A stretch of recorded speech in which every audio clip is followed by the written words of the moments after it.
With your vehicle safely raised and supported, take off all 6 lug nuts using a 21mm socket, and then remove the wheel.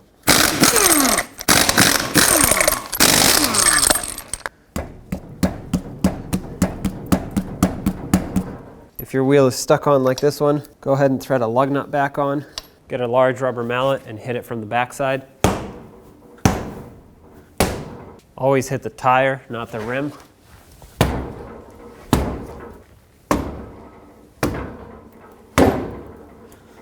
There we go. And remove your wheel. With the wheel off, I am going to start by removing the ABS wire from its 2 brackets. There are 2 bolts, one right here, both 10mm. Remove both of those. Oftentimes those break, so just be careful and spray them with rust penetrant ahead of time.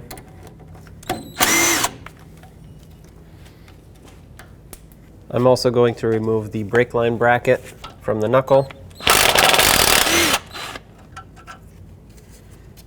Take that off as well. Next, I want to remove the upper ball joint from the knuckle. Remove the cotter pin that locks it in. Well, in my case, the cotter pin is way too rusty and stuck in there, so I'm going to have to just take the nut off like this. 19mm socket, take this off. And next you want to get a hammer right here and break the ball joint free from the control arm.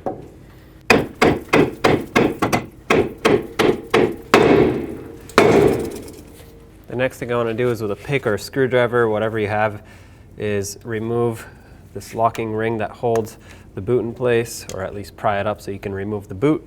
I'm going to clean up the grease in here. Now the reason I'm doing all this is because there is a special cup adapter for a ball joint press that fits in here. If you don't have that special cup, well, a regular cup isn't going to fit here. So what I will do is cut the stud flush so I can hammer it out. If I try to hammer on the stud or hammer like this, it's just going to fling my hammer everywhere and it's not going to be that much fun, nor is it going to be super safe. So I'm going to cut the stud flush with the base of the ball joint, and that's why I'm removing all the grease here, and that's going to allow me to have a flat surface to hammer on.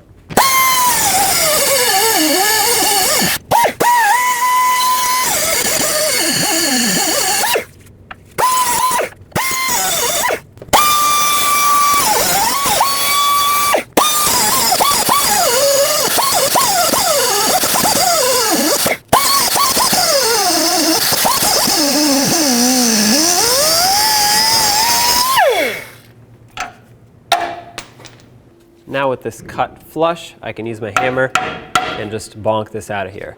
Now yes, this is not the best way to do this, and there is a possibility of damaging other ball joints such as the lower or even the tie rod, but as long as you take it slow, don't hammer too hard, you can't possibly put more stress on this than going over a giant pothole, so be mindful of that.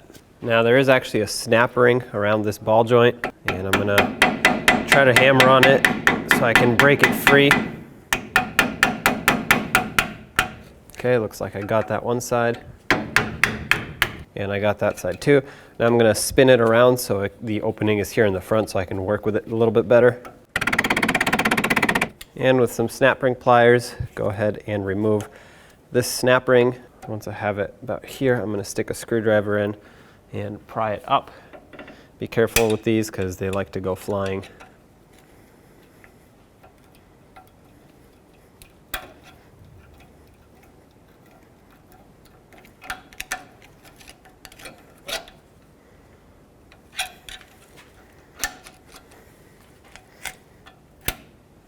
There we go.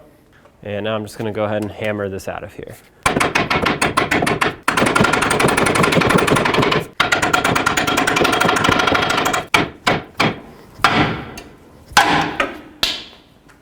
There you have it. Before installing the new ball joint, the boot is actually wider than the base, so it's not going to fit through the hole, or it's going to just get crushed and break, so that's not good. So I'm going to have to remove this boot, and with a screwdriver gently pry it up. There we go. So to install this ball joint properly, you're going to need a ball joint press. Of course, the ball joint goes from down underneath through the knuckle upwards.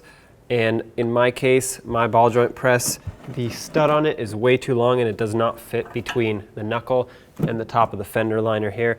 One option is to take the knuckle off. If that's your only option, go ahead and do it. You're gonna have to take the brakes off, the tie rod and the axle nut. But what I found is that if I put the ball joint in with an appropriately sized cup on top, you wanna make sure that the ball joint fits completely through the cup, but it's not bigger than the knuckle.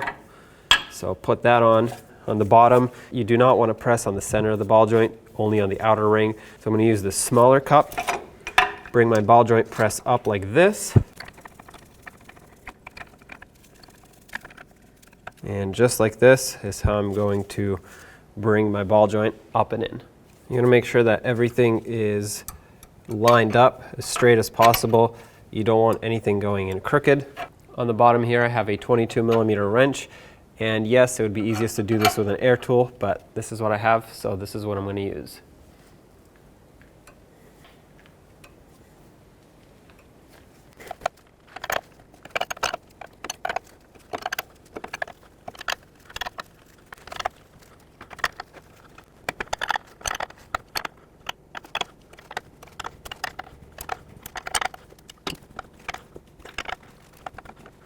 Okay, as you can see, this is now bottomed out. There is no more gap between the knuckle and the ball joint.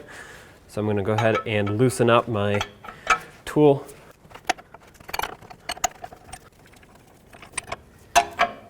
Okay, looks like the ball joint's all the way in. Next, if you'd like to add any more grease, now's the time. This is a non-serviceable ball joint, so you can't pump grease into it. I added just a little bit more. I'm going to put the snap ring on next. Go ahead and seat it all the way down. Make sure it locks in, and I'm going to turn it so that it sits right up front here. It'll be easier for the next replacement if necessary. And now it's time to put the boot on. So slide it over, make sure it goes down, all the way down on the lip where it's supposed to seal up. And then you have this locking ring here that will just slide over.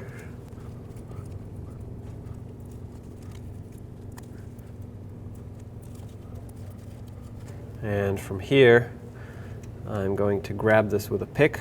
Make sure to not stab the boot and make a hole in it. And from here, I'm just going to take a pick and hold the this locking ring. Hold it down into its position.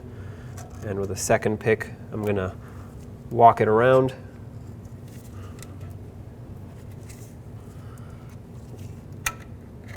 And there we go. Ball joint is installed and secured.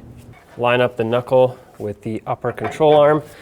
Slide this down. I'm going to use a pry bar to help lower this into place and start on the castle nut. Torque this nut to 77 foot-pounds. And if your hole for the cotter pin does not line up, go ahead and keep tightening. Do not loosen.